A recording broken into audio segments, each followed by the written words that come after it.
This podcast is brought to you by dpztechnology.com. High Impact Dads was created to give you tools and insights for effective fathering in a hectic world. If you like this podcast, please hit the like button and subscribe. Hello, and welcome to High Impact Dads, a podcast that explores and discusses the ways that fathers influence and affect the lives of their children.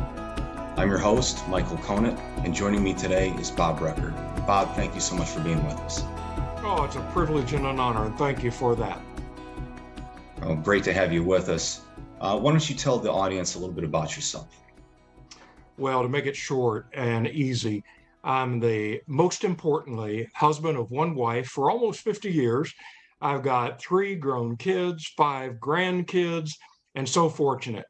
The kind of things that we men tend to do is talk about what we do. I have the opportunity to be a business executive for a number of years. I have been a pastor of churches in 3 states, a denominational leader. I led a wonderful organization in Washington, D.C.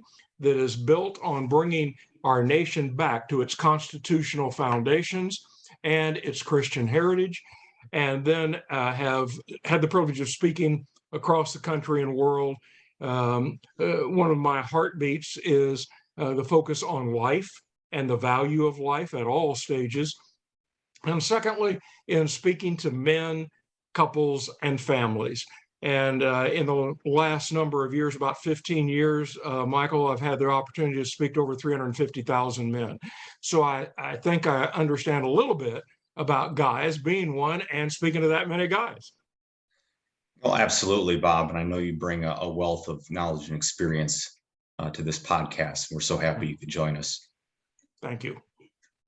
So let's start with discussing some proven facts through research about the difference that effective fathers make in the lives of their children as they grow up.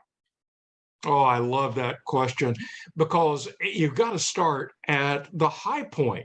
And of all the titles that I've had and different things that I've done, Michael, the most important titles in my life are husband, dad, and granddad. Now, everything else sort of fades into insignificance. So I want to say to every guy who is a dad or a granddad or a man who will likely be a dad, I want to tell you that is so important. And not opinion, but research shows that when a dad is present in a child's life and engaged, not just present, and engaged, that child, be it boy or girl, will tend to grow healthier physically. They will be stronger emotionally. They will be more secure in their own self-image and relationships. They'll tend to be happier in their deportment and emotions. They're stronger in their verbal skills. Academically, they tend to do better. They have more satisfying marriages when they themselves are old enough to get married. And here's a real mind blower. They are proven to have greater mental dexterity, greater empathy with other people, and better and stronger self-control. And in a nation where we are built on the joy of having self-governing people that guarantee the safety of a republic, that's pretty important. And the less self-control people have, the more even our nation becomes in danger. Well, it's certainly a compelling case for why we need engaged and active fathers in the lives of our children in this nation and throughout the world. Yeah, absolutely. Very important point. And we started on the high note, and now let's look at some of the dirtier facts. And while we wish we didn't have to address this question, what impact do non-engaged or absent dads have on the lives of their children? Well, first of all, before I answer that, I want to say a shout out to single moms. I think they're some of the most incredibly brave and amazing people in all the world, because when a dad, for whatever reason, is absent, and that mom is the single person leading that home, wow, what a difficult challenge. Now, I'm going to indicate some things that happen when a dad's not present. But I want every mom and every person who may be joining us to hear that doesn't mean that a child who has a dad who's not there can't succeed. Great case in point, Ben Carson, who has served as a renowned neurosurgeon and as a leader in an administration in our own government, Washington, D.C., grew up without a dad. And that's just one of many cases where a mom was a Herculean hero in helping that child become everything they could be. But in general, when a dad is not present and engaged, Michael, everything I said earlier is just the opposite. The child doesn't tend to be as healthy. They are not strong emotionally as they would be if both mom and dad were there. They aren't as happy. They struggle more with their emotions. They don't have as much empathy for others. Their mental dexterity is not quite as sharp and robust. Their self-control struggles more because there's just something about that dad presence. They have more behavioral problems at home and at school generally. And boy, here are some real keys. 70% of girls involved in teenage pregnancy come from fathers who aren't engaged or absent. 70% of high school dropouts, same thing. There's a higher degree of poverty when a dad is not present and engaged. 90% of those who are homeless in the streets around the world come from homes where dad was not present and engaged. 80% of those treated in psychiatric hospitals and outpatient clinics are the same exact thing. Can they overcome? Absolutely, because there's always hope. Do they have a much higher mountain to climb? Without doubt. Wow. Those are some very dark facts, but very real that we need to keep in mind as we explore this. So, Bob, you literally wrote the book on father wounds, and we have it right here. You know, it is titled Ending the Cycle of Father Wounds. Very powerful book. What compelled you to write that book, and why did you feel the need to write it? Well, I would say three things about why I wrote it. Number one, Michael, I had the challenges in my own life of a very, very hard early life, a mother who died when I was 11 months old, an alcoholic dad that myself and two brothers were left with, who didn't know what to do with us and wasn't sure at all that he wanted us. And that made things go from bad to a whole lot worse. I would later get adopted after being thrown from place to place and house to house. And I was real thankful to have an adopted dad. But sadly, Michael, that adopted dad had gone through some really bad things of his own life, abused, ended up in a gang by the time he was 13, critically stabbed in a knife fight by the time he's 16. Now he fast forwards and elopes with a girl. They lose 4 children of their own, couldn't have any more, and they hear about me, and they adopted me. And I'm so thankful for that. But think about all that being drug into, from his background, a marriage and now fatherhood. So between a biological dad and adopted dad, I experienced father wounds in my own journey. That doesn't mean that I'm angry with those men. It doesn't mean that I discount those men from my life, because I mean, if nothing else, my biological dad, who was an alcoholic and didn't want me, gave me life. That's a gift that made everything else possible. That was one reason, personal experience. The second reason is in all the times I've been speaking, whether the crowd was small or large, I found that men began to exude that they were having struggles, and a lot of it went back to a conflict, a point of wound with a dad or a stepdad or adopted dad. So I began to ask a question, Mike, whether the crowd was 10 or 10,000. How many of you present had a dad who did these three things? Number one, they regularly told you that they loved you, and they meant that unconditionally. Second, that they were proud of you, and not just for what you did, whether it was academically or athletically, but for who you were. And thirdly, that because of that love and because of that pride, they worked hard to be present for events that were important to you as the child and not just enjoyable for them. When I would ask that question, it was a mind boggler, Michael. The highest I ever had was about 35 to 36%. The normal was 30% that said that whether 10 or 10,000, yeah, that describes my dad or my stepdad or my adopted dad, which meant 65 to 70% said, I can't say that. I would later meet a good friend now, Ken Canfield, who established the Center for Fathering, the National Center for Fathering. I was stunned when he said that in very similar situations, as he was speaking to men all over the place, he never saw hardly anything higher than 25%. So I thought, well, this isn't just me that's seeing this. So what I saw in men, I started writing the book. And as women heard about it through my wife or through general conversations I would have with couples, I would have so many women say, wait a minute, time out. It's not just men who deal with that.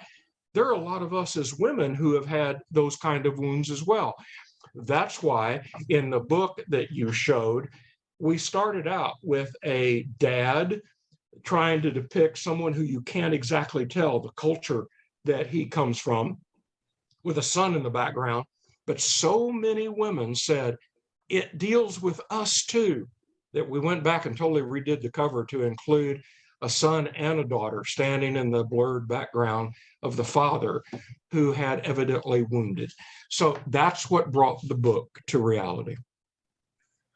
It's absolutely astonishing that you saw that to all the men that you spoke with and then later found out about the women as well. Yeah. Very astonishing. Wow. So can you define what a father wound is? Yeah, I'd be glad to. The easiest way that I could make it relatable to any of us is when we get a wound in our own body.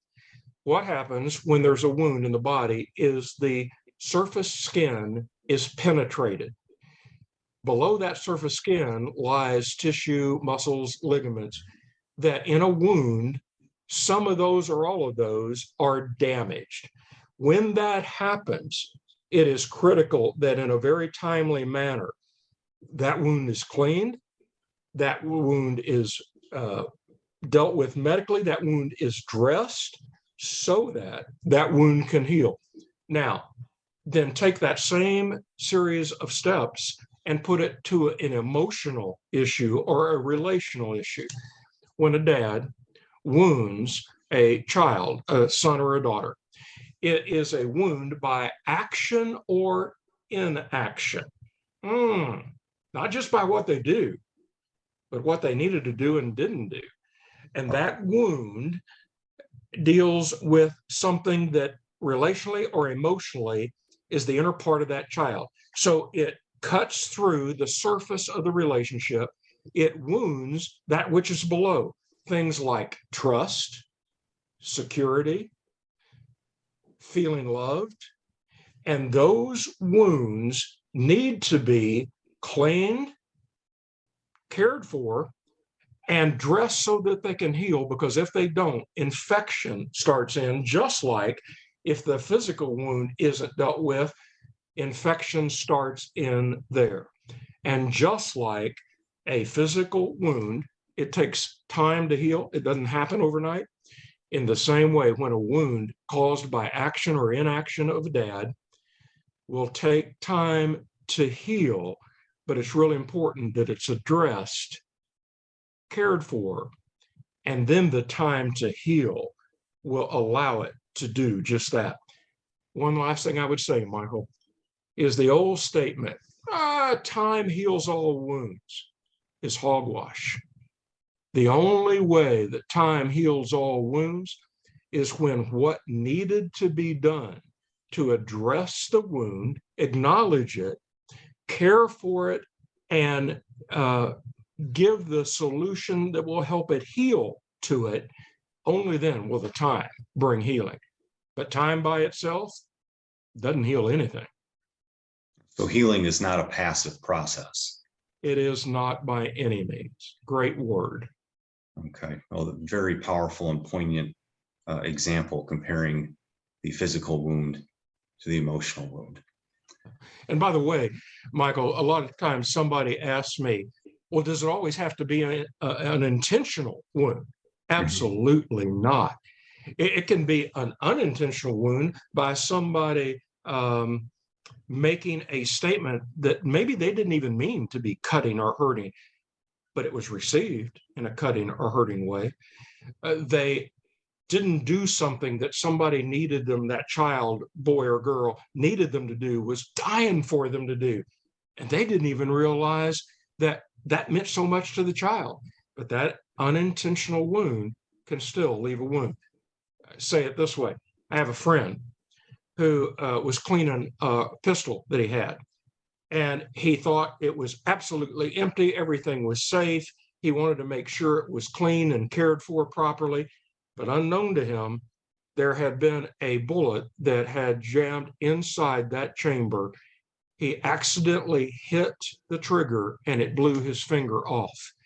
Now, wow, did he intentionally do that? Not on your life. Did he expect that could even happen? He thought he had taken all the steps to make sure that was not the case or possible. It was a very unintentional wound, but for the rest of his life, Michael, he's had to deal with the consequence.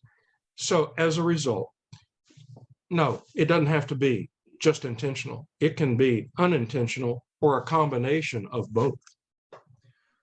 That definitely puts it in perspective. It's our action or inaction, or father's inaction or actions that can wound children for life. Yeah. Yeah. Well, the subtitle of your book is Hope for Healing and Preventing Infections Caused by Relational Wounds. What did you mean by that? And why did you use the word infection? Boy, what a great question.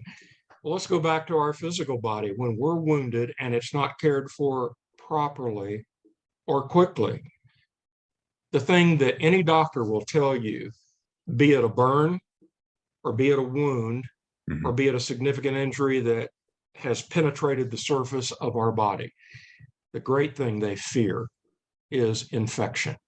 Hospitals go to unbelievable odds to try to protect patients against infection. One of the examples I use in a book, Michael, is the 25th President of the United States, William McKinley. He had served in the House of Representatives for 7 terms. He had been twice the governor of Ohio. Now he's elected president. And his first term, he became incredibly popular, having defeated William Jennings Bryan, of all people, to become the president. So when the second term election came, he was swept in with an overwhelming majority. It was shortly thereafter he was going to be speaking in New York at a big exposition, like a World's Fair kind of thing. And out of the blue, a man walked up and shot him twice. One was deflected. The other entered McKinley's stomach, and they rushed him to care and sought to find the bullet. Probe as they might, search as they could, they were unable to find the bullet. But they began to say he was improving. Evidently, he had stabilized, even though they couldn't find it. He seemed to be coming around, but 8 days later, he died. Why? Because the wound started what we today call a gangrene, and that bacteria spread, even though medical people were trying to take care of him with everything they could. And as a result, 8 days later, it took his life.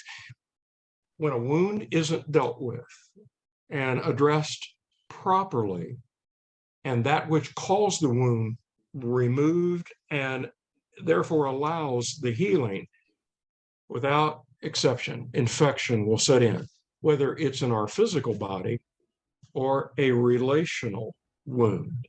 They work right along the same principles. That's why I said it's important to deal with the infections of ruptured relationships, lest they take their toll in our life. It goes back to not being passive in the healing process. Sure is. Well, thank you so much for joining us. That's all the time we have. Bob, we appreciate you sharing your insight and wisdom. I believe we have only started scratching the surface on father wounds. I'm your host, Michael Conat. We look forward to seeing you again next time on High Impact Dads. For more information on Bob's book, Ending the Cycle of Father Wounds, visit bobrecord.com or dpztechnology.com and go to the Total Life Impact bookstore. Our host, Michael Conat's book, A Work in Progress, can also be found at dpztechnology.com. Please share this with anyone you know who may be dealing with father wounds. You can also listen to High Impact Dads on Apple Podcasts and many other major podcast platforms.